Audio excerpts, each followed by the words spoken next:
Look it up. You know what? I just started the recording because I think that this is a good place to start. I get so stressed that I don't use words correctly. I'm worried that I'm like that dude from Glass Onion, uh, who just says things wrong confidently, and I worry that is somewhere in my brain definitions are wrong. So Zach, some pretense. I think that I've used that word correctly. A little bit of preamble here.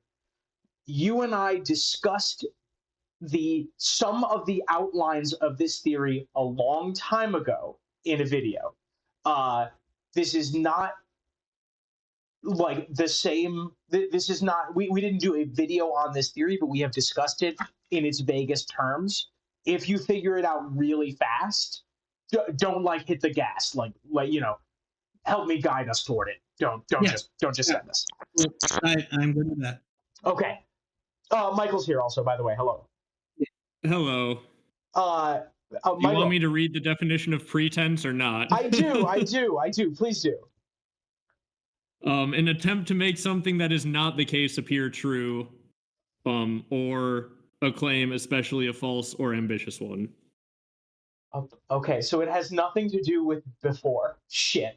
No, yeah. I know the feeling, though. I ramble in my videos, and occasionally I'll, like, use a word where I'm like, I think I used that right. I better go look that up. And when I get it right, I'm incredibly jacked and happy with myself. And when I get it wrong, I have to quickly re-record a sentence of my video. Tom, I think I know what happened in your brain because it happened in mine and I immediately understood, which is that pretense tracked for pretext, which tracked for context. Yeah. But it does all track. The next thing I did look up is pretext, which also isn't the word there. Context is great. That should fit fantastic. Some pre-context. Wait, we can put more prefixes on that. Wait, what's a confix? I really appreciate the dynamics that we have on this show sometimes, where I can throw to you guys while I'm typing, and you will just keep a bit going indefinitely. You'll just keep going. So, carry on. Tell me more word definitions.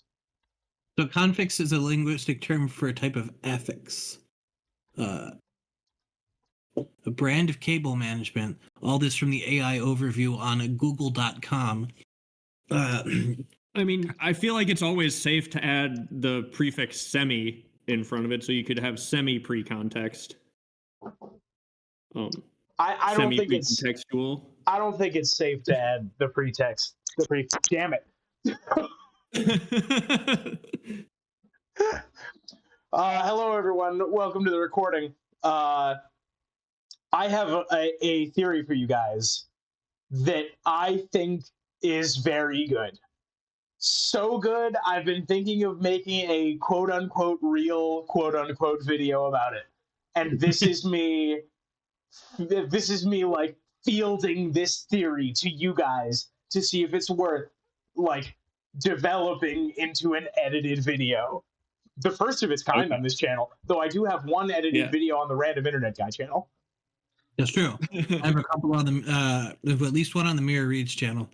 Wait, and somebody else's channel. I think I have another one on Random Internet Guy's channel. Zach, do you ever find it frustrating that our highest performing videos are on other people's channels? Yes, and like I have additional asterisks to add to that one that apply. Like I have a single song in a video game that's sitting at like hundreds of thousands of views, I think close to 500,000, and I'm like, man, if I could just somehow funnel like some of those people over to the Interesting Nerd Club, I bet a lot of them would love it. Anyway, it does frustrate me though. Sorry, Tom, to continue the bit that our three meme theories that we made with zero effort put in routinely beat some of our best theories on this channel. It's ridiculous. Anyway, I also just have a quick suggestion for Zach, just real quick. Zach, next time you make a banger song that's going to get that many views and put it in a video game, you should have, when it's played in reverse, it just says subscribe to the Interesting Nerd Club. I wonder how many times I can say anyway, and then someone can interrupt with the words, no, hang on, just one more. Just one more thing before we go on. Anyway. The theory starts at 5 minutes. Anyway. Michael, as our guest, would you like to read this in the voice of the Ghost of High Heart? I see you, wolf child, blood child. I thought it was the Lord who smelled of death. She began to sob. You are cruel to come to my hill, cruel. I gorged on grief at Summerhall. I need no more of yours. Be gone from here, dark heart, be gone. Oh, she's such a cool character, and we don't talk about her enough. I do love this scene. Oh boy! Yeah, it's great. All right. Okay, everybody. Welcome to the show. This is a real theory, and I hope you like it. Talk to me about the Ghost of High Heart. Well, I pretty firmly believe the Ghost of High Heart is a child of the forest. Is that a ding? That is not. That could be true or not true, and okay. This theory would be the same. Okay. However, I think hit me again. What is the justification for that theory? So Jenny of Oldstones, who is like besties with the Ghost of High Heart, when she comes to court, literally just says she's a child of the forest guys. And in the history books, they're like, but of course that was not true. That's silly. And she's literally like 3 feet tall and has red eyes. And Bloodraven says that children of the forest who are born with these gifts of foresight will be born with red or yellow eyes. So she's got the right eye color, the right size. And then it says in the history book that High Heart was an important location for the children of the forest. And some say it's still haunted by their ghosts. And then we have a character called the Ghost of High Heart, who is literally said to be a child of the forest by the person who knows her best. So, like, just pretty much everything lines up with her being a child of the forest, probably using a glamour to appear as a little wrinkled old woman. And also, that's the only way that it makes sense that she's, like, still alive, because she was old, like, 20 years ago and has been living in the woods for this whole time. What a cool inversion of Melisandre's character that would be, who is in a glamour to appear young and beautiful. Yep. I think that would be very interesting. How do you feel about the idea that the Ghost of High Heart is Shiera Seastark? It's interesting. I think I don't know what to do with Shiera. Like, it does make some sense that she would still be out there. But I kind of think if she was, like, getting visions from Weirwoods at this point, like, that means she's still in communication with Bloodraven, and he seems to sort of imply that that's not the case, but I don't know. I like her being a child of the forest better, but I'm open to Shiera being out there somewhere. Tom, since I know we brushed upon this a long time ago, would my insane theory about the Ghost of High Heart, like, drive us too fast? Wait, which one is your insane theory about the Ghost of High Heart? Hang on. Do I need to put something up in the corner that says these are our... we need to consider these as lenses as we move forward? Hang on. Yeah. Hang on. Some people posit that the Ghost of High Heart is a child of the forest. Man, the acronyms get insane the deeper in the fandom you get. It's great. And some people claim what, Zach? That the Ghost of High Heart and Jenny of Oldstone switched at Summerhall, and the Ghost of High Heart also might have been, like, weird time travel shenanigans. Jenny of Oldstone. I'm less sold on the time travel, but I do think they switched to Summerhall. She's just old surviving Jenny, who is now an old woman. I think they legit, during all the magical nonsense going on, she took one for the team somehow and came out disguised as the old woman. Oh, she came out. Congratulations. Jenny dies in the fire. The ghost of Iheart gives her the kiss of life, and instead of resurrecting her own body, it like Freaky Fridays them. Yeah, something of that sort. Freaky Friday. At Summerhall. That's great. the Freaky Friday theory. Oh my god, yeah. What the hell? I don't know how much I believe that, but the characters are so magically and oddly linked, and they like Jenny died in one of the high points of magic, and like she does miss Jenny dearly, which is the like biggest like strike against this theory. But I don't know. Like I miss my old body. I'm stuck being an old woman now, and it sucks. I mean, that could be. Yeah, I miss my old body, and I don't want to have to explain that to you because it's weird. Yeah. But help me! I ain't got no body. I ain't got no body.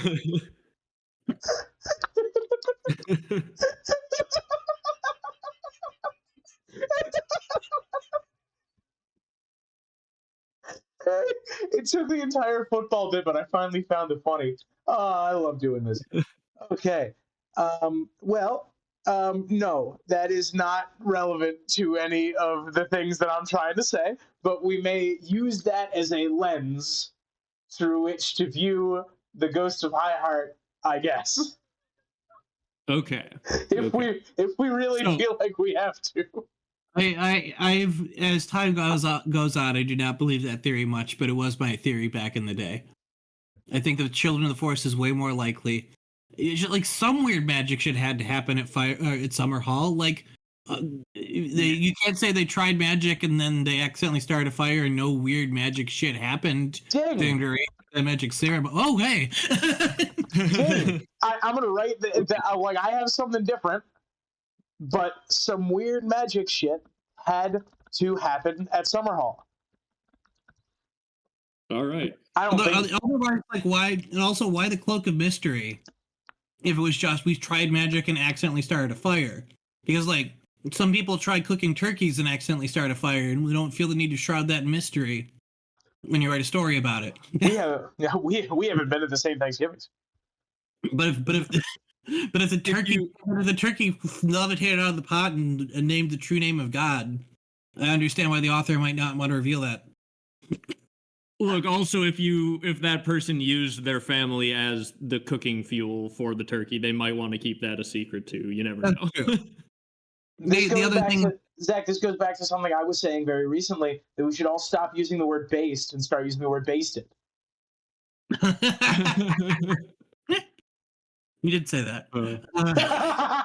Pitch that around Thanksgiving. Pitch that on TikTok around Thanksgiving, and it might take off. Yeah, that's a good idea. You gotta save that one. Seeing what happens when I say basted instead of based to my friends, seeing how they react. Wait, that would kill on TikTok. It would, yeah. So the non-magic, the more atheistic take in this world would be that nothing magical crazy happened. That Egg went mad and tried to set his family on fire for the purposes of magic, but magic did not in fact happen. But that still doesn't feel like it's enough of an explanation to me, because that's what like the fandom at this point has sort of like sussed out at the very least. Now it could just be that we correctly guessed it, but it feels like if you're going to go that far, if he did snap, if he did try and sacrifice his own family, it would be way more fascinating if something did happen. It would just be better writing in this world if some sort of consequence came from that. After seeing Hot D, I'm more and more convinced that like so many of these Targaryens were getting visions of Dany, and I feel like Egg is definitely one of those. Like he got visions of Dany doing the thing, and he's just like, okay, we need King's blood, we need a big fire pyre, and that's how dragons come back. And it's like, oh no, prophecy bit your prick off again. Sorry, bud. Prophecy bit your prick off again. I mean, that's what happens. Oh, dang it. What happens every time. Dang it, Bobby. Prophecy will bite your prick off every time. Okay, so Summerhall is relevant. Wait, before we move on, can we do more? Yeah. Can we do more Marwyn is Hank Hill? Wait, that's just kind of funny.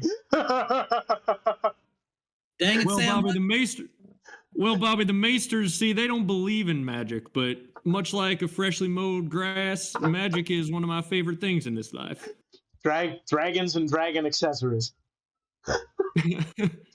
Anyway, like dragon glass. This bit's a 6 out of 10, and we can move on. Strickland glass candles. Okay, no, we can. Yeah.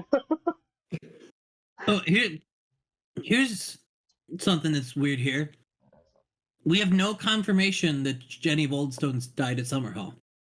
Ooh, fascinating. I mean, except never explicitly stated. I mean, it's never explicitly stated that, I don't know, the Dunk died at Summerhall. No, it is. There are 4 people explicitly stated to die there, according to the wiki. King Aegon V, Duncan the Tall, Duncan Targaryen, and Maester Corso are the known deaths, and then we have 3 known survivors. Huh. Okay. Well, there are people who are probably there, but we can't say for sure. Well, if you want to go down actually, I think Jenny of Oldstones is still alive and like is Quaith. I'm happy to indulge that, but this has got to be a different episode. Okay. In the comments, make suggestions for who Jenny of Oldstone is. Correct. And maybe one day we'll make a theory about it. I love it. Jenny of Old Nan. Jenny of Old Nans.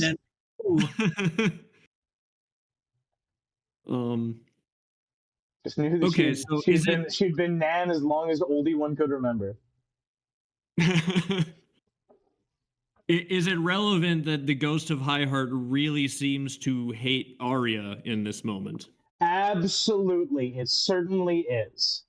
Okay. Well, my thought here is, if she can see the future and the past magically, she must know that Arya is going to train the Faceless Men, right? That's why she would smell of death. Yeah. Okay. All right. Yes. We are hitting. We are now like digging into the main question that led me to the theories that are on my piece of paper right now. Before we get there, I'm gonna pin that. I'm gonna pin that up here. The Ghost of High Heart hates Arya. That is one of the main takeaways from this. Okay? Yeah. Now, I'm going to guide you guys a little bit.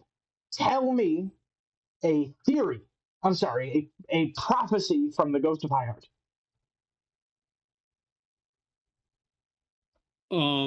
Anyone remember any off the top of their heads? She sees the Red Wedding pretty clearly. Let me see. That is absolutely a ding. Let me see. My brain is broken. The saddest sound was the little bells. Did I freaking not write down the? Oh yes. I dreamt such a clangor that I thought my head might burst. The saddest sound was the little bells. And I'm going to put these into particular places. This one goes on the left side. Keep going. What else you got? Is the one where she says something about how there was like a fish, and when she woke, something about yeah, there you go. The woman who was the fish, and when her eyes did open, I shuddered or something. But when her eyes did open, I woke with terror. Oh my god, I love her as a character so much. She's so cool and so interesting. She's Lucid Patchface. Yeah. Whoo, baby. All right, keep going. That one is also on this side. I dreamt of a crow on a bridge that swayed and swung or something. I dreamt of a drowned crow on a bridge that swayed and swung. Hey, wait a second. That's weird because that one's also a faceless man. Like we're pretty confident that's one of the few confirmed instances of a faceless man being used. On his shoulder was a drowned crow. What does she dream of then? Wait, is it I dreamt of man without a face on a bridge that swayed and swung? Oh, I'm sorry. Yeah, you're right. You're right. Of a man without... I knew drowned crow was in there. Yeah. I wrote it down wrong, even though it's literally in front of me. That one is also, we'll put this one in here. We'll spread it out a little bit. We'll put it right here. Okay. I have 1, 2, 3, 4, 5, 6, 7. I have 7 relevant ones on here. You guys have gotten 4. Okay. Off the top of my head, I don't know if I remember what she predicted. Can I say a dumb thing here to see if it gets a ding? Sure. In the show, Arya kills the Night King. Ding! Oh, yeah. Way down. In the Bad Dragon show, Arya Stark kills the Night King. Absolutely. 100%. That is the first clue on my board. Incredible. And that one is all the way at the top. I thought we were going to get there last. Woo! Let's go. All right. Okay. All right. Keep going. Oh boy. Oh boy. All right. Now you guys are more than welcome to look it up, but I do like this game. I do like, let's see if we can name all the High Heart prophecies. Yeah, I'm trying to remember what other ones there were. Off the top of my head, I don't think I have any more. You may be able to identify some like highlights, some lineups between these. This I'm happy to give you. All of the Ghost of High Heart's prophecies have to do with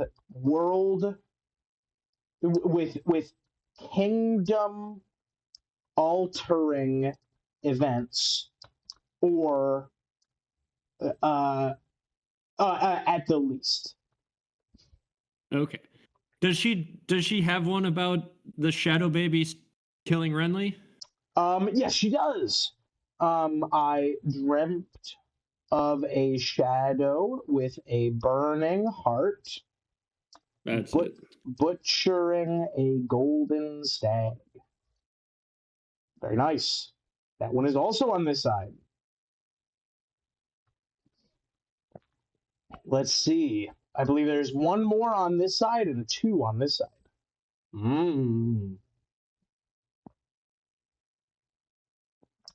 You may be able to get it by just thinking about the most significant events in the books.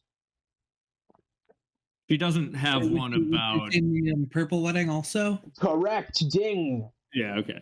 I dreamt of a maid at a feast. Oh, yes. With purple with snakes in her hair.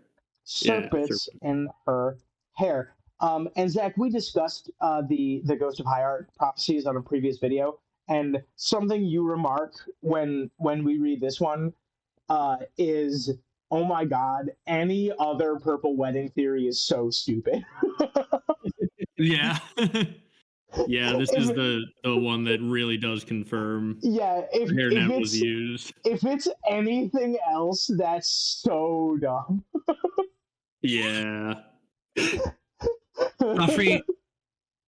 Joffrey's throat has an eye in the back of it, and it accidentally caught a glimpse of Medusa.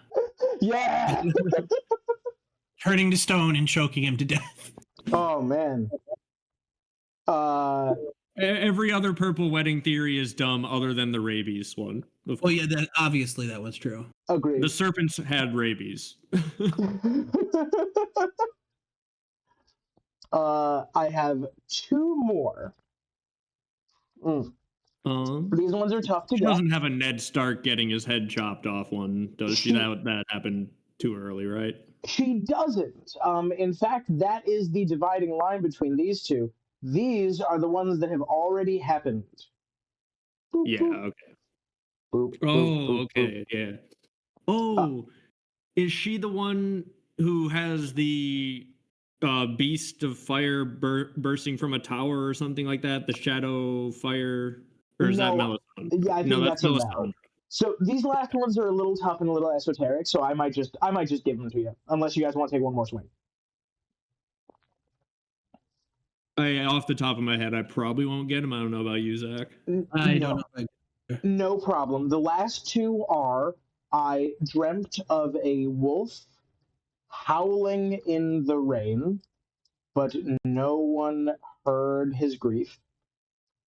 Okay, yeah. And I dreamt of that same maid again slaying a giant in a castle made of snow. We're going to take a brief sidebar here. And I just want to talk about like these prophecies down like on this side. These are super freaking interesting. And I love how simple the fandom's like standard explanation for things are. People like it is extremely common on the internet for this one to say, no, I literally Sansa kicked over that snow castle and pushed over Sweet Robin. So this one's done. I think that's I think that doesn't seem no. That one did not. I think that might be the red herring. Turns out. And this one, this comes right after this one. These two are in quick succession.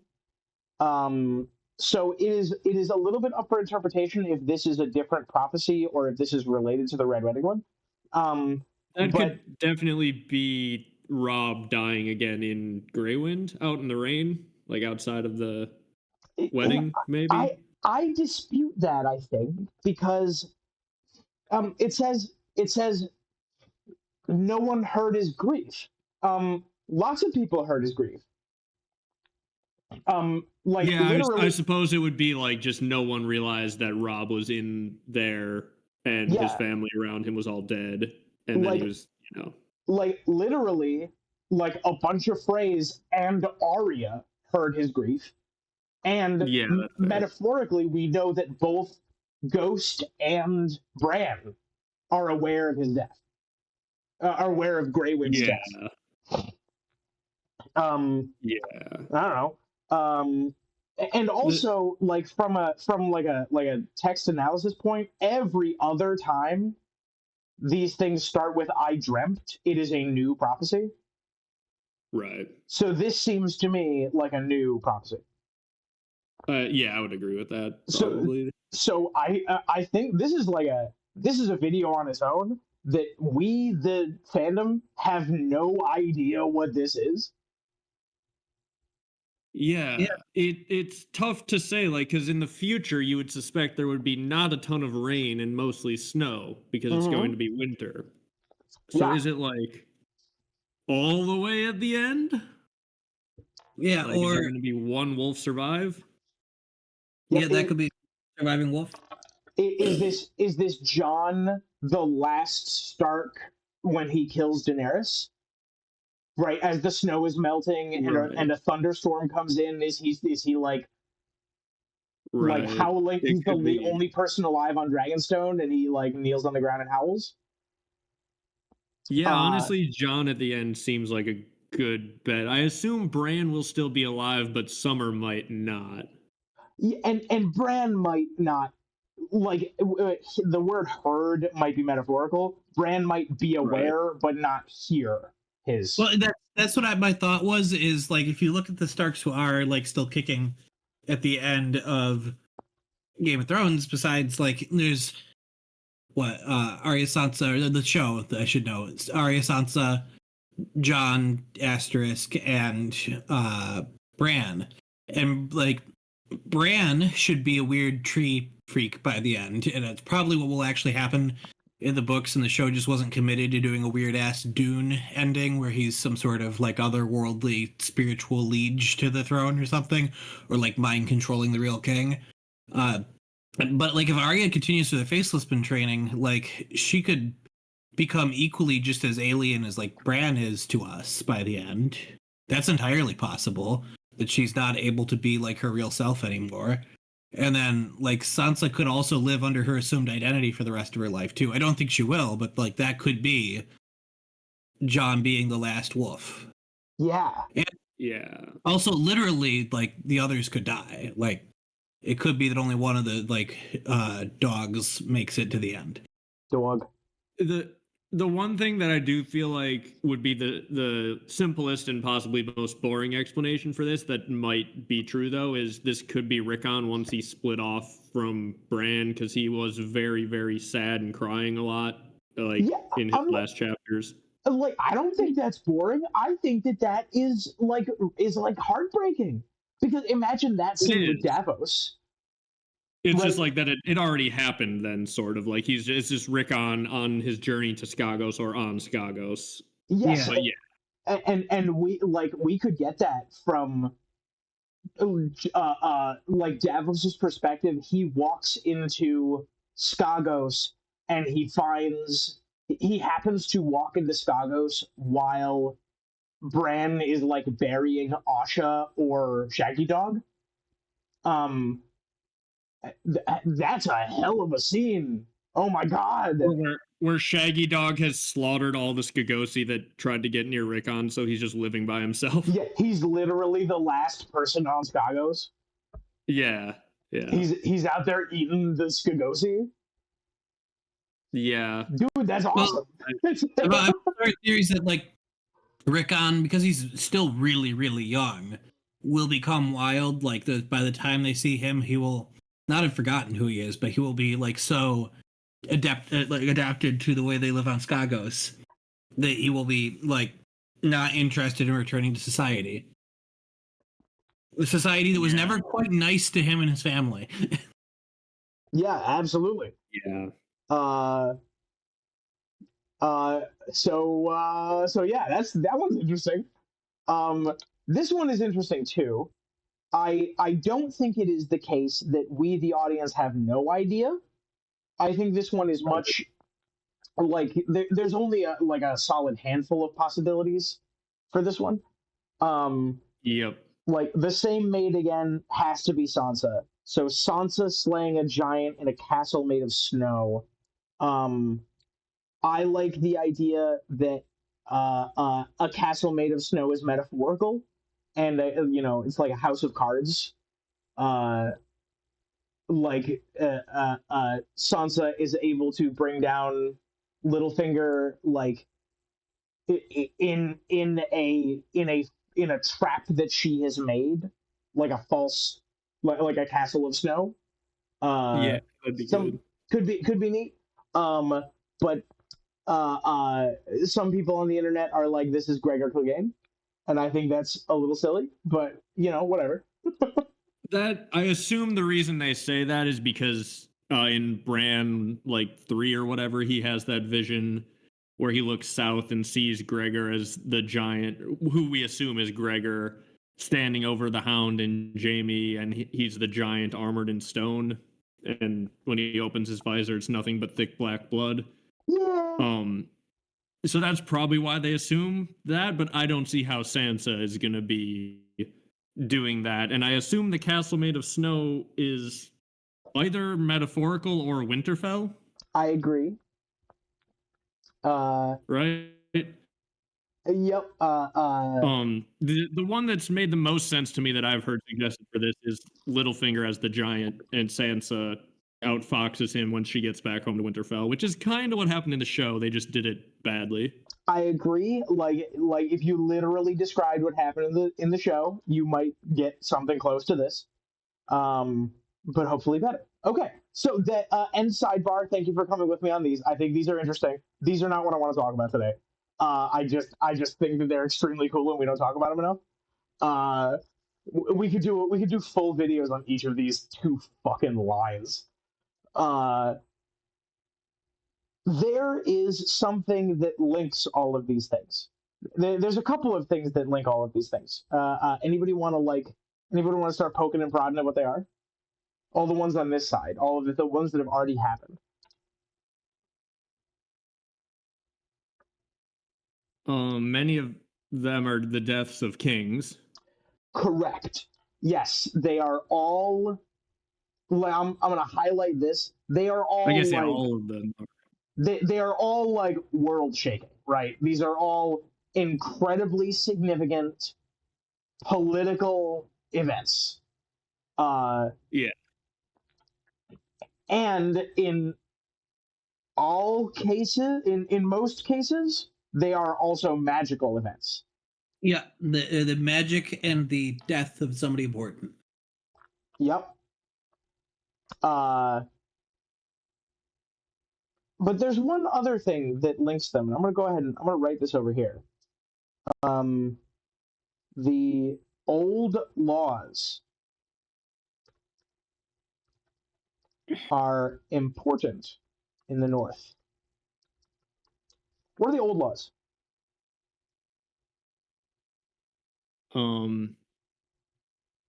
Like guest rights. Correct. Is one of them. Yeah. The two greatest offenses in like the old gods laws are violation of guest right and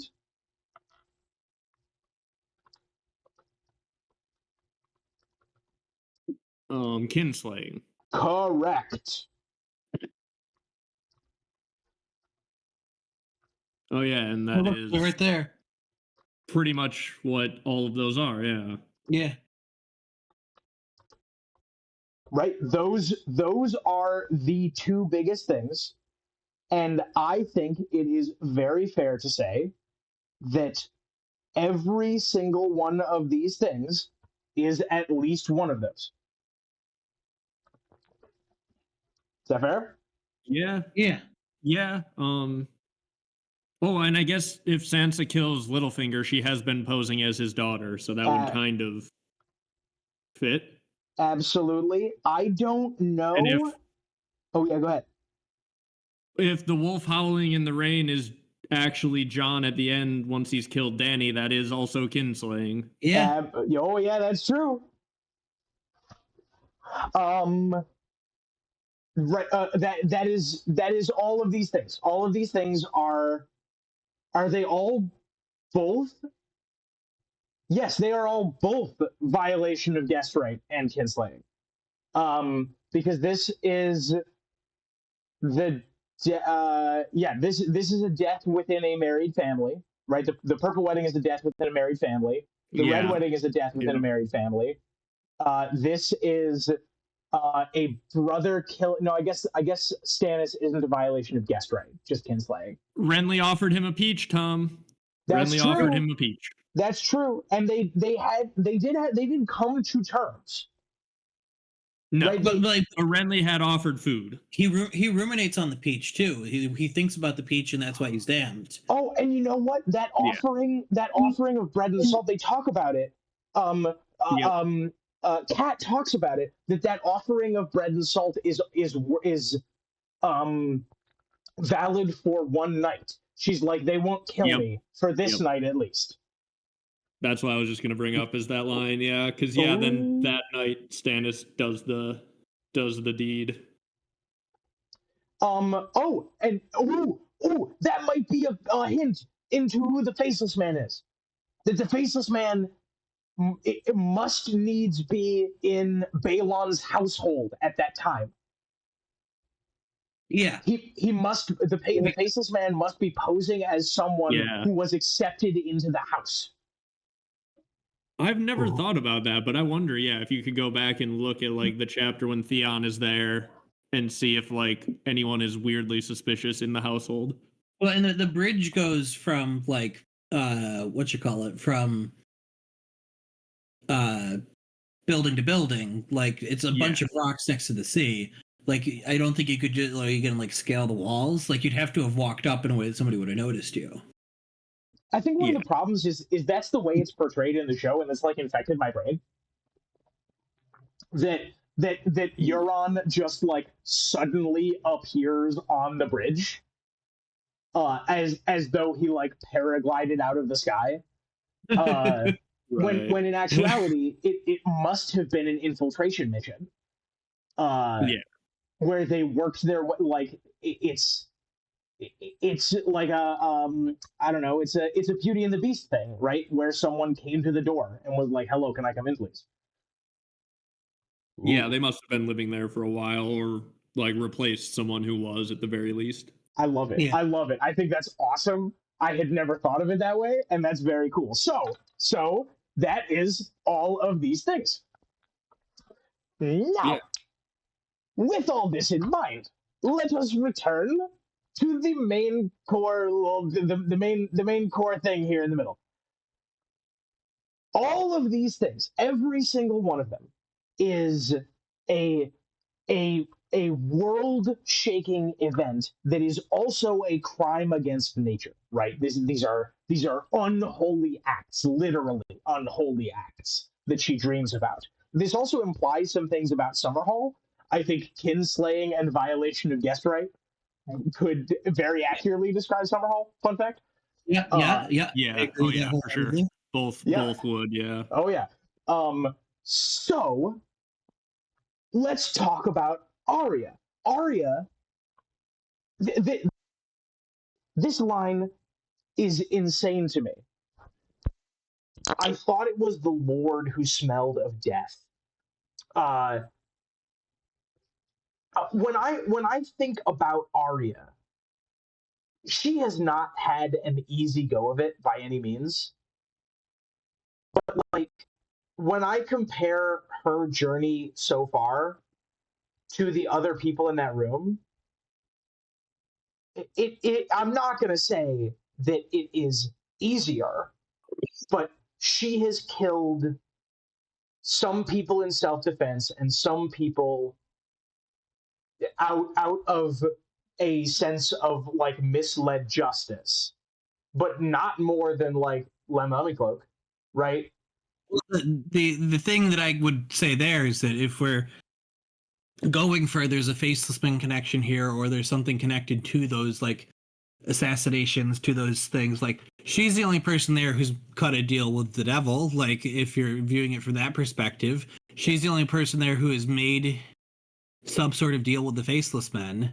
And by like maybe the like, because her last kill like is Jaqen himself, right? If I'm not misremembering, it's like she asked for the two, and she asked for a third name, and it's Jaqen Hagar. Maybe that's like, maybe she didn't realize that by doing that she was setting herself up to like to join the Faceless Men, to try and pull on that thread, to try and learn more. Or perhaps her fate was sealed the second, like he said, hey, I'm obligated to kill people for you. Perhaps you're supposed to say, no, you're not. That's fucking weird. Don't do that. And maybe that was like a moral test that he failed. I really like that as a perspective. I am going deeper. More. I've gone weirder. Zach. Interesting. So, okay, Tom, I think. Sorry, you go ahead, because I have one that I think might be right. So I want to like. I also have one that I think might be right about the whole theory, and I think me and Tom did talk about it at least briefly on a live stream, maybe at one point where we talked about the Ghost of High Heart. Oh boy. Okay. Well, so if my thought was that if the others are the product of green seers, as in like they're green seer shadow babies, and Arya killed the Night King in the show, she might learn with the Faceless Men how to kill green seers, who are these immortal bodies, because all men must die. That is probably the thing the Faceless Men are training her for. And so if she is the one who's going to come back to Westeros and kill these green seers, she is going to be the one who is ending the old ways. And that's why the ghost hates her. You ding, and a couple of additional dings. Okay, cool. Okay, cool. So let me that was my theory. So good. Yeah. Mine just a couple steps attached to that. Let me rant for a minute. Go for it. Yeah. Arya Stark, the Ghost of Highheart, is so it like abhors Arya to such a degree that she cannot be in her presence. So we know that whatever Arya does, whatever it is about Arya that is so horrific, it has to be in the future. This is another prophecy, and we, the audience, don't talk about it. This might be the title of this video, by the way, is Arya Darkheart. What this line, Darkheart, reads like a title. The Ghost of Highheart is more offended by Arya than by the literal zombie standing in the room. Let me say that again. Yeah. There's a zombie in the room, and this 9-year-old is worse. Yeah. Yep. The things that she's done at the House of Black and White, and indeed the things that the House of Black and White do, are not this kind of offensive. They are not red wedding disgusting. They are horrifying. And this is certainly Faceless Man related, but it is not the fact she doesn't dream about every king that's killed by a Faceless Man. She dreams about the ones that are killed via this violation of nature, right? These violations of the natural laws. So whatever Arya does, it has to be that. Yeah. Arya, the Ghost of Highheart literally compares Arya to Summerhall, which is the worst event in history for her personally, and one of the most significant tragedies in the entire history of the world as we've seen it so far. So what the hell is Arya gonna do? It has to be something on the level of raising a nightmarish spirit of vengeance and a dude literally trying to... I think that this is a bastardized version of whatever Arya...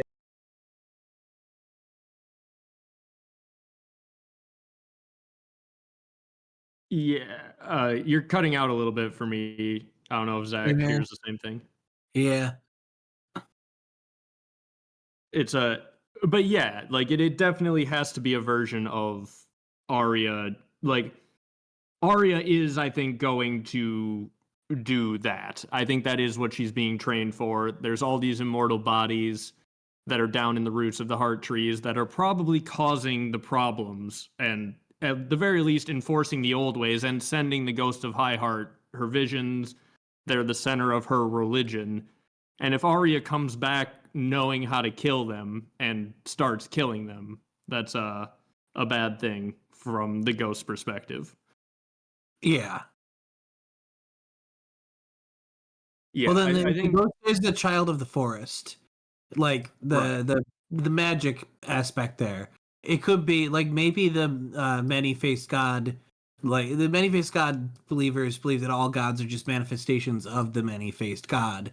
Maybe they are like, in a way, like making that true. Like they are going around and destroying the powerful magic things associated with other deities. Like in the same way the Dothraki take the like magical artifacts of gods and throw them away in their vaults and shove them in there and like stare at them. Maybe all the things that are truly magical, all the things that are gathered by messing with dark forces, perchance that is like something that they can destroy, and that would explain like blowing up if they did blow up Valeria. Like if the Valerians' ability to have a ton of dragons and to have these unstoppable armies of dragon riders was a deeply like magically forged religious worshipping the old Targaryen gods which had some sort of magical properties, then the fact that they blew it up and only a few people escaped with dragons and those dragons slowly decreased in size over time until they died out, that would be a like profound amount of magic to mess with, and it's almost like they weakened and destroyed the powers of a god. And if you are a child of the forest, that sounds horrifying. That sounds like terrible. Yeah. Also, yes, Tom, I did get your messages. Tom's mic has died. Don't worry, we can land the plane because this is definitely something me and Tom talked about. I did look up to try and figure out which live stream we talked about this on, but it is literally just called Ghost of High Heart stream, and it was 5 months ago on your guys' channel. This was at least talked about. I don't know if Tom had more to add to it, but yeah, I really think this is absolutely Arya's point. And if it works really well with what I believe that the ghost is a child of the forest, because if you are a child of the forest, this is literally the end of your religion. Like, this is the end of the old ways. This is what Arya is going to do. She's going to kill the Green Seers, who I think are casting the others. But in doing so, in her saving the world, the old ways do need to go away.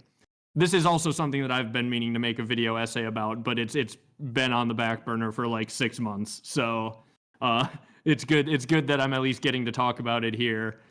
And yeah, like Arya, as I said before, Arya is literally learning and being indoctrinated that all men must die.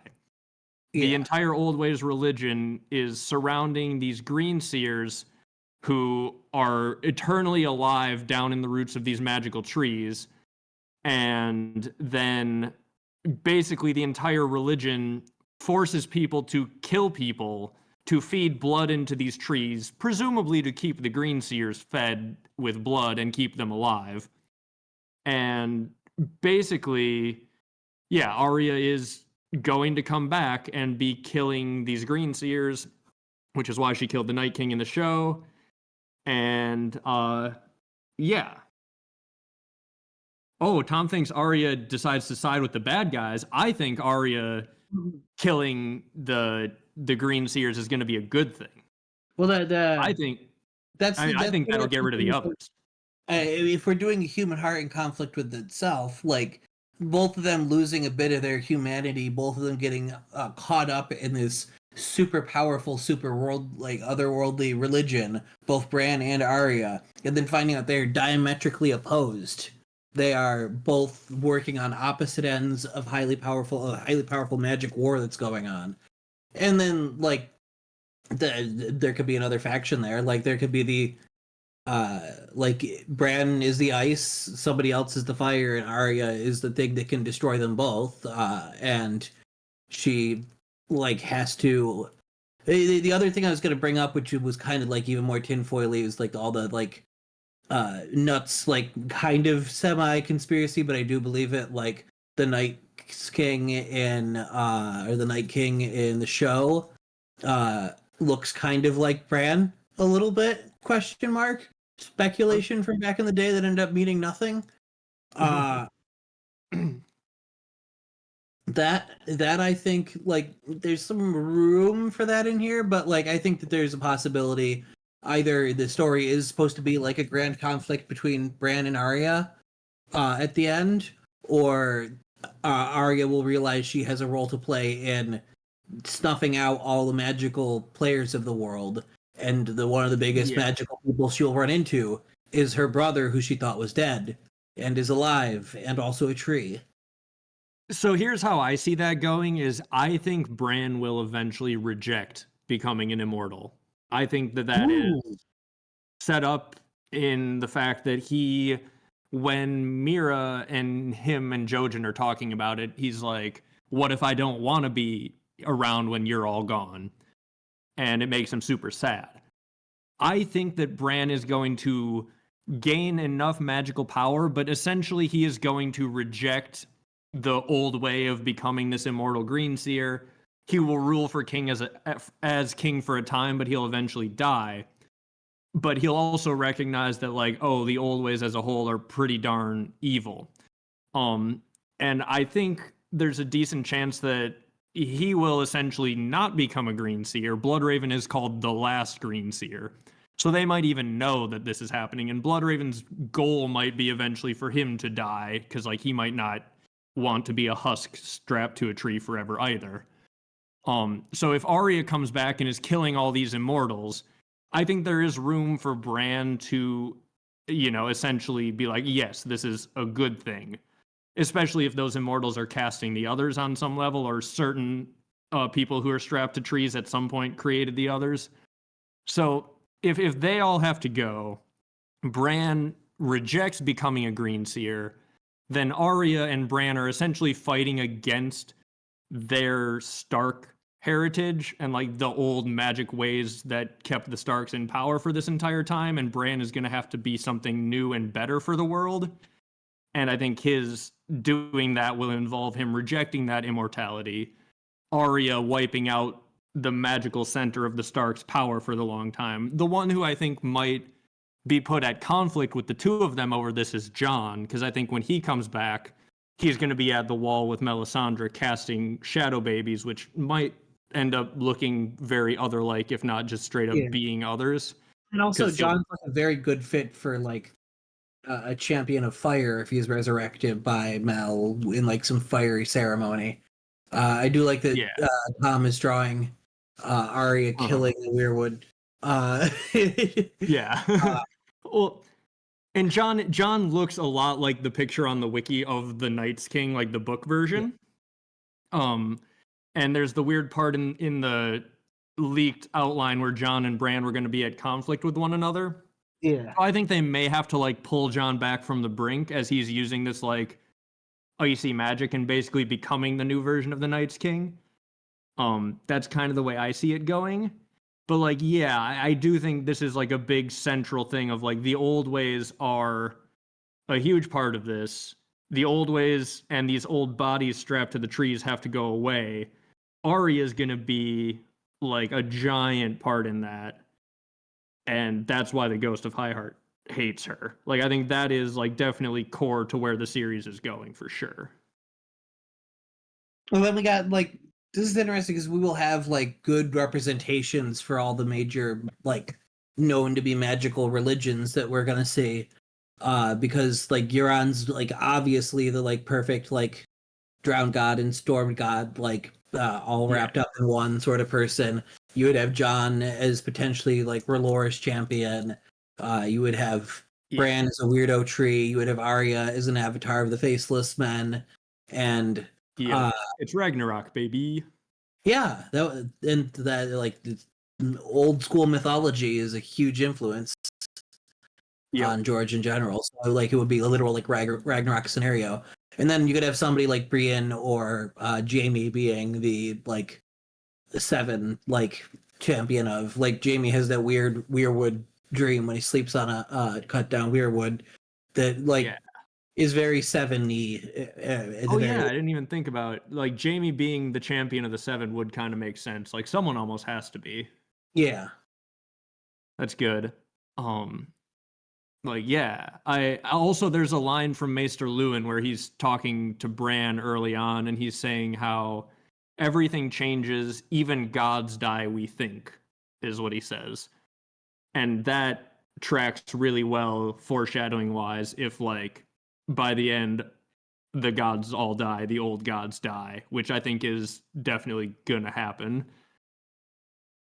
Yeah. So yeah, Arya is going to kill the old gods, basically, is the theory.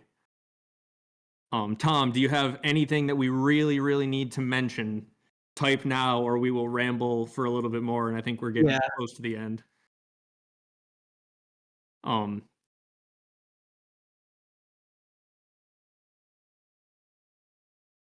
Have we touched on whether who is gonna...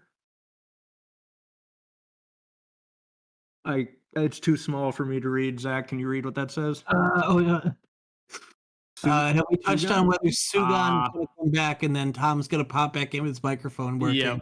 Oh, never mind. He's going to say Sugan these nuts. Yep. All right. I do think that is pretty much the end. And yes, I fully embrace this theory. This is something that I've been meaning to talk about for a long time, so I'm glad you guys had me on for this one. And if you do want to hear even more about this, the Interesting Nerd Club has a live stream from like 5 months ago that's called the Ghost of High Heart stream, where the thumbnail is Lady Stoneheart saying, "Hi Heart, I'm Dad." So you can check that out after this one if that's what you're into. Got anything else, Zach, or are we calling it here? No, I think this is a good place to call it. Thank you everybody for watching. Be sure to check out Michael's channel. Michael, you have anything fun coming up? I will have some videos coming up soon. I got a couple in the works. I have been hopelessly distracted by the upcoming football season for the last like week or two. Getting all my fantasy football shenanigans in order. Regular programming will resume soon enough. Packers are fine, sure. All right. I think that's our video. Let's start talking stuff that Tom will want to edit out, so he frantically tries to hit the stop recording button.